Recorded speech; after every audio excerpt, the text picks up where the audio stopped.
Alright guys, wanted to make a short little video here. If you take your door panels off and all these little clips are broken, I got a link and stuff for the clips, so keep watching.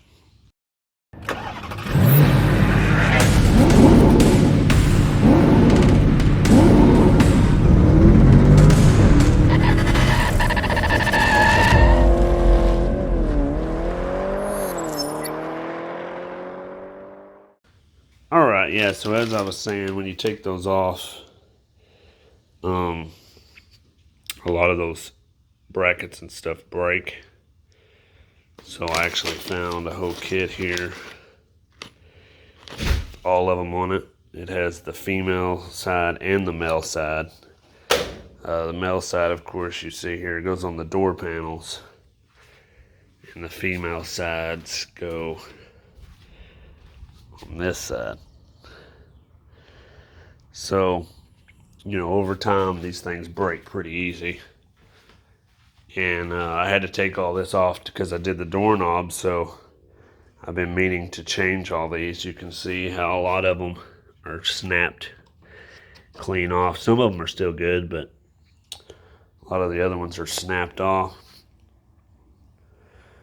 So we'll change all these out, and then when we go to put the door panel on, it'll be nice and secure all the way around.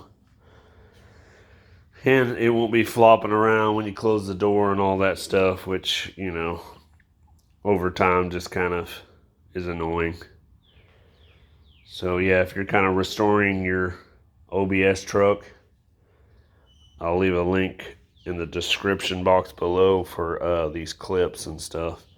It took me a little while to find them at first, but they're fairly cheap. It just takes a little while for them to come in. But other than that, it's pretty simple install. You know, you just slide these suckers, you know, right out whatever way you can and just pop the new ones in. So that's about all there is to it for this video. Just a short little video on giving y'all heads up on the retainer clips. So give it a thumbs up, subscribe if you haven't already. If you like the OBS and NBS life, thanks for watching.